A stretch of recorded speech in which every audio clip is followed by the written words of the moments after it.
Almost sure it's going to be Jamar Chase, Jalen Waddle, and Devontae Smith.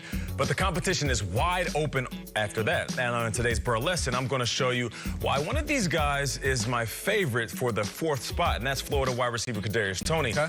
I'm going to break down why he might be the most versatile wide receiver in this entire draft, and why he'll make any fan base feel good like Tony. Feels good. Yeah. All right, so let's break this on down. My guy, Kadarius Toney, is an absolute beast. And this is versatility at its finest. All right, show that smile. Represent. Chilling with your coach. Now watch number 1 and watch number 1 get it done. Right. Here, simple bubble screen. Now this is a mark of an explosive wide receiver. You can give him a short play and he's going to turn into a big gain. He catches the ball right around the 20 and watch how he just skates through this defense. You can call him Kadarius Toney Hawk because he got moves. But you see that right there, that low center of gravity? Linebacker, DB, they all try to take a shot at him. They wrap their hands around his neck, around his shoulder pads, but he keeps his eyes upfield.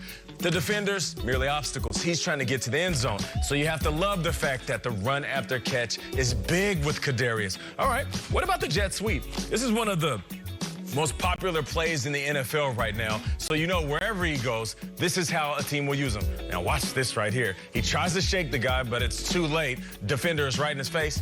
It does not matter. Oh, baby. I want to say little man because he's not the biggest wide receiver. I would say the little man plays big. And that right there is how... Oh, you see that, though? That's right. He's doing a bear crawl right He dips the shoulder, puts his hand down on the ground, and then that's the explosion after he makes a play. He's going to show you who's boss, so you can call him Kadarius Toney Danza. Let's move this along. Come on, Nick. Come on. All right, so Tony, you're getting hot. He can line up in the backfield, right? Now, this is what I like, because we talk about guys that can do versatile things. Curtis Samuel is one of our favorite players in the NFL because you can utilize him in different ways. Same thing with Kadarius Toney. Right here, he has vision and patience. Looks for contact. See that? He looks for contact, but right here, he has the vision like a young Tony Parker. Oh. So yeah, he's gonna spin, move, and get on in. He could have went out of bounds, right? He could have tried to dip his shoulder and make a highlight and run over the defender. No, he's gonna go ahead and get 6. He hits him with the spin move, like the old B button on the controller, and gets in for the touchdown. Now, what about in motion, right? So we saw bubble screen, jet sweep, put him in motion. See how he puts that foot in the ground right by the hashes? That dead leg, we call it. We call it that chicken wing, we call it. And he has hands, too. This isn't just a special teamer that can't catch the ball. You see how he put those big old mitts out there? So he's a big-time playmaker with big hands like Kadarius Toney Robbins. All right, now what about outside? Seen him inside. Can he play outside? On the hashes, and then boom. He puts his defender on the ground. Now, this is some old school and one mixtape. Oh, baby!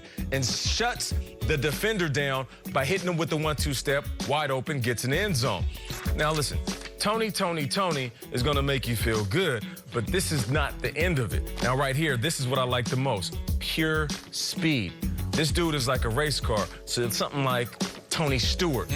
DB doesn't even get his hands on him. So now we got a bubble screen, jet sweep, line up in the backfield, put him in motion, inside. Now he's on the outside, running away from defenders. Kadarius Toney can truly do it all. And he's doing it in a school where they're playing top-tier defenses every day at practice and every single weekend. Kadarius Toney could easily be the 4th wide receiver off the board, depending on who needs him and what team wants a wide receiver that already might have a tall, statuesque, 6'3", 6'4" guy. He'll be the perfect complement to y'all. Yeah, he's about 5'11", 185, they say. Not the biggest guy. The Deebo Samuel comparisons are made as well. Deebo was about 215, so that's a little bit off, but the same way they use him. Just going through all my notes on all these guys, Tony had an issue in 2018. He's been answering for it since 2019, since 2020. Looks like he went to the Senior Bowl and has cleared his name and is not like a character red mark. So to a lot of teams, this is a guy who might not have been on their board, but has worked to rehab some of the issues he's had in the past, and he is going to be a cleaner prospect than he was at the start of the college football season. Because he had a huge year, 70 receptions, had 20 carries, scores, and everyone watching all this Kyle Pitts footage.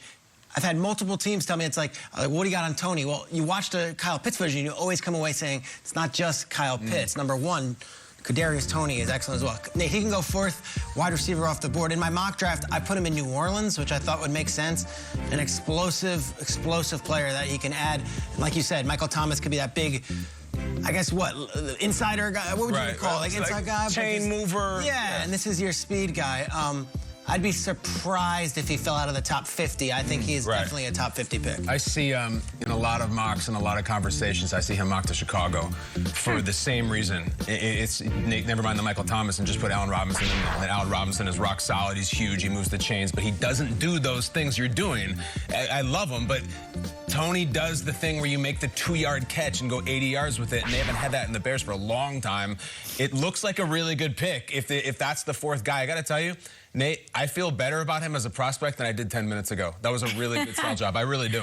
Oh, I love hearing that. Actually, if you're Bears fans, what do you want to happen? You have Bateman going to Chicago. I have Bateman, but it could easily be Toney. He might go 15 to the Patriots. Yeah. Like, if they need a weapon, he is that dynamic, that good a player. I ask you, Nate, you're on the board. You're helping all these teams draft a wide receiver. The 3 first wide receivers are off the board. You're looking for the 4th guy. What do you place a premium on? The player with the most dynamic playmaking ability or the well-rounded wide receiver as the 4th wide out off the board? Even though I was looked at as the guy who was well-rounded, you know, I was the one that can come in and run routes. I can jump and go get a 50-50 ball. I'm versatile. I'd rather draft a guy in the first round that's extremely explosive.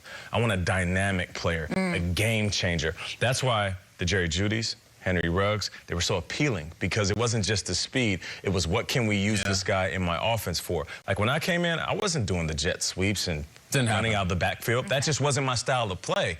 So if I'm an offense that already has a guy like myself, a Michael Thomas, an Allen Robinson, why not add an individual like this? That's an absolute game changer. Now you throw him into the lineup. Not only is he your 2nd or 3rd wide receiver, but then you put him in the backfield, and linebackers and safeties have to account for him. That's why a guy like Kadarius Toney is so scary. I would ask you too, Pete. This is an unprecedented year.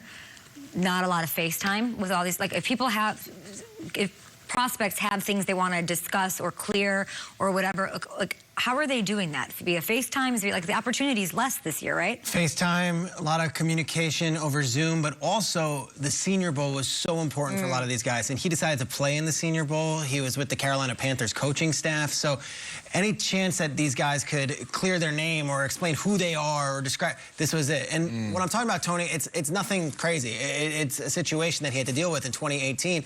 I think now, more than ever, it's important for these players to be proactive and say, hey, let me explain myself. I love that. Mac Jones, we'll talk about him. Where will he go? 3? San Francisco? Not if Kyle Pitts goes there. Okay, is he locked to go to the Niners? I mean, is it going to be Kyle Pitts and Kyle Brandt just loving him and Kim? Already is. We're going to bring out the shredder. Oh. I don't quite know why, but we're doing it next. Break it out.